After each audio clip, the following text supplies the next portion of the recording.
안녕하세요. 리더십 엣지의 MC 제시카입니다. 오늘은 두둥 앤디님 나와주세요. 안녕하세요, 앤디입니다. 자, 오늘도 재미있는 대화 나눠보도록 하겠습니다. 네, 기대됩니다. 자, 오늘은 원어원 대화할 때 현업에 계신 리더님들이 자주 말하는 고민으로 시작해보겠습니다. 기대보다 못한 팀원에게 솔직하게 이야기하면 상처 입을까 걱정되는데 어떻게 대화할지 고민입니다. 호영호재하는 팀원이 있는데 올해 평가가 안 좋습니다. 어떻게 이야기해야 할까요? 팀원들이 입을 꾹 다물고는 물어보는 질문에만 형식적으로 대답하네요. 팀원들의 성장에 대한 갈증을 해소하려면 어떻게 대화해야 할까요? 항상 긍정적으로 지금도 충분히 잘하고 있다 이야기합니다. 뭐가 문제일까요? 실력도 태도도 좋지 않은 빌런 팀원 때문에 정말 미치겠습니다. 어떻게 해야 하죠? 원어원 대화는 팀원의 업무 성과나 경력 개발, 성장, 이런 고민 등에 대해 폭넓고 깊이 있게 대화를 나누는 활동이죠. 그런데 영상 속 고민하는 리더님들 되게 많은 것 같아요. 저도 참 저 마음이 이해가 돼요. 저도 팀원들이랑 원어원 대화 필요한 건 알겠는데 시간은 부족하고 어떻게 해야 될지 모르겠고 그렇더라고요. 그러신가요? 저도 참 많은 리더님들을 만나봤는데 시간이 남아돈다는 얘기를 들어본 적이 없어요. 늘 바쁜 리더한테 이 원어원 대화가 또 하나의 부담인 것 같아요. 맞습니다. 어렵게 시간 내서 대화를 하다가도 서로 얼굴만 붉히고 끝나거나 소득 없이 일상적인 얘기만 하다가 끝나는 경우도 많거든요. 그렇군요. 대화를 대화답게 하기 위해서는 목적에 맞는 대화 전략이 필요합니다. 자, 그 방법을 지금부터 알려드립니다. 많은 리더들이 팀원과 대화하면서 나의 편한 스타일대로 다양한 감정을 혼돈해서 사용하다 보니 원하는 결과를 못 얻는 경우가 많아요. 다양한 감정을 혼동해서 사용한다? 이게 무슨 말이죠? 자, 보세요. 단호하게 이야기를 해야 할 때 그냥 이해해주고 따뜻하게 감싸주고 넘어간다던가, 반대로 따뜻하게 배려해야 될 때 지나치게 엄격하고 단호하게 얘기하는 경우죠. 자신의 감정을 대화 목적과 상황에 따라서 전략적으로 조절하고 사용할 필요가 있다는 말씀이시군요. 자, 하지만 말처럼 쉽지 않죠. 그래서 원어원 대화는 목적에 따라서 성과 대화, 성장 대화, 교정 대화로 나눠볼 수 있습니다. 자, 상황에 맞춰 대화를 준비해 보는 겁니다. 먼저 성과 대화법입니다. 성과 대화는 팀원의 성과 목표를 설정하고 달성 수준과 결과물에 관해서 피드백하고 의견을 나누는 대화입니다. 따라서 명확함이 중요합니다. 사례 영상 속에 리더님처럼 기대보다 못한 팀원에게 솔직하게 얘기하면 상처 입을까봐 걱정된다고 했는데, 저 역시 연말의 평가 결과를 가지고 얘기할 때 참 난감한 경우가 많더라고요. 그래서 최대한 엄밀하고 객관적으로 따져볼 수 있도록 직언할 수 있는 정면 승부가 필요합니다. 평가 결과에 대해서 수용하고 납득할 수 있도록 의견을 교환하고 합의하는 게 중요하다는 거네요. 팀원이 본 것과 팀장인 내가 본 것은 어떻게 다른지, 팀원이 한 것과 팀장인 내가 인정하는 것은 어떻게 다른지, 이런 차이를 확인해야 됩니다. 이 과정은 리더가 일방적으로 하고 싶은 얘기만 하는 게 아니라 팀원이 수용하고 납득할 수 있는 의견을 서로 교환해야 해요.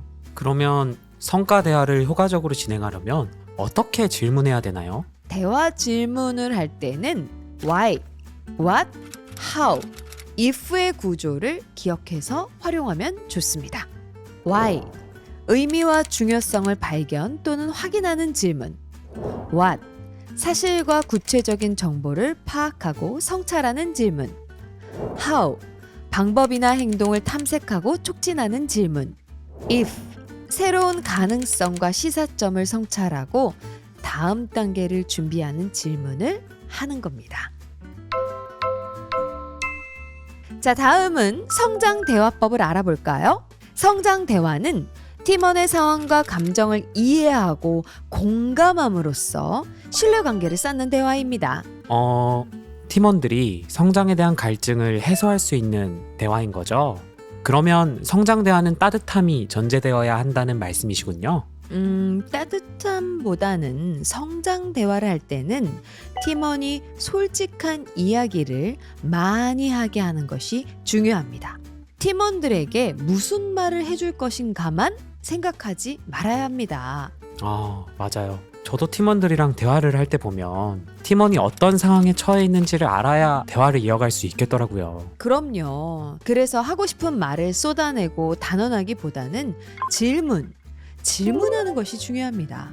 그런데 막상 대화하다 보면 좋은 질문 한다는 게 생각보다 너무 어렵더라고요.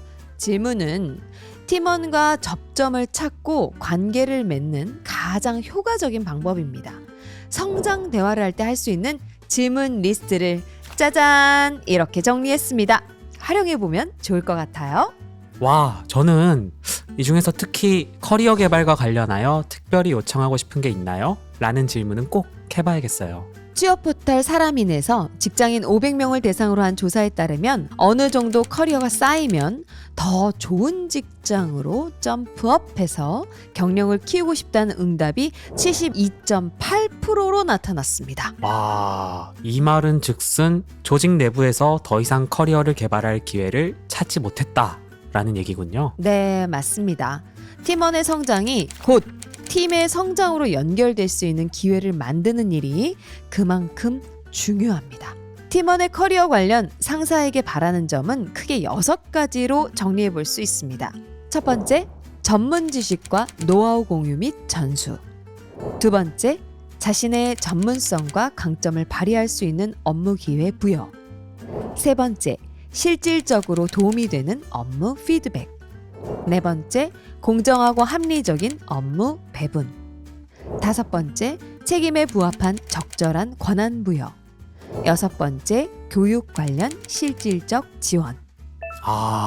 팀원들이 커리어 개발과 관련해서 이런 걸 바라고 있다는 거구나. 정말 좋은 팁 얻었습니다. 리더는 팀원의 경력 개발과 성장 욕구를 외면해서는 안 됩니다. 제시카님, 교정 대화라는 건 뭔가요? 교정 대화는 팀원이 바람직한 행동을 강화하거나 바람직하지 않은 행동을 줄이는 목적으로 하는 대화입니다. 교정 대화를 할 때 역접보다는 순접 접속사를 사용해 보세요. 역접 접속사는 그런데, 하지만, 그러나를 말하는 거고요. 순접 접속사는 그리고, 그래서, 그러므로를 말합니다. 예를 들어서 누구누구님, 이번 고객 데이터 자료 분석은 꼼꼼하게 잘했어요. 그런데 작년 데이터와 비교해서 볼 수 없어서 아쉬웠어요. 라고 말하기보다는 이렇게 바꿔보는 거예요. 누구누구님, 이번 고객 데이터 자료 분석 꼼꼼하게 잘했어요.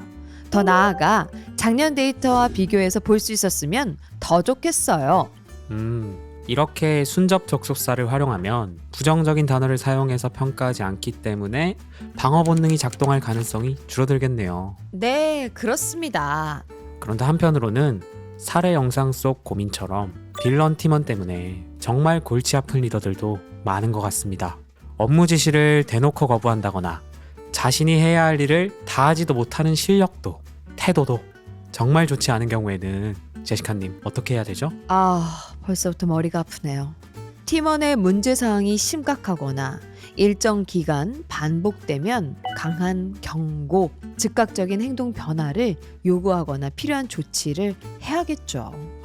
저도 팀원 한 사람 때문에 팀 전체 성과나 역량을 의심받기 싫어서 다른 팀으로 이동시키거나 그만두게 하고 싶은 팀원이 있었거든요. 하지만 회사에서 사람을 내보내는 일은 쉽지 않아요. 해고의 경우는 법률적으로 엄격한 제한이 있고 권고사직의 경우에도 팀원의 수용이 있어야 하기 때문이죠. 이런 조치를 진행할 때는 회사 내 인사부서의 자문과 조언을 들어봐야 되겠네요. 그래요.